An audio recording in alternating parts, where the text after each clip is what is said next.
আসসালামু আলাইকুম। এসআর বাজারে সবাইকে স্বাগতম।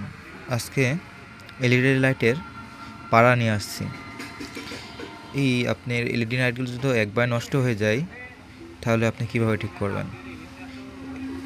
বাজারে এরকম রেডিমেড অনেক পাড়া কিনতে পাওয়া যায়। এগুলো আপনার এলইডি লাইটের ভিতর লাগা দিলেই আপনার এলইডি লাইট ঠিক হয়ে যাবে। তো কিভাবে সংযোগ দিবেন? এখানে সংযোগ দেওয়া খুবই সহজ। এই যে আপনি এখানে দেখতে পাচ্ছেন, এপাশে একটা রঙের চিহ্ন আছে, এপাশে একটা রঙের চিহ্ন আছে। এই যে এন এবং এল, এটা ডাইরেক্ট কারেন্টে দিলেই আপনার জ্বলবে, ঠিক আছে?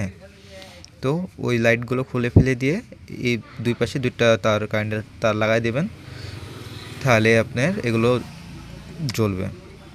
এগুলো ডাইরেক্ট কারেন্টেই জ্বলে। তো আসসালামু আলাইকুম, এসআর বাজার সবাইকে স্বাগতম। সবাই ভালো থাকবেন।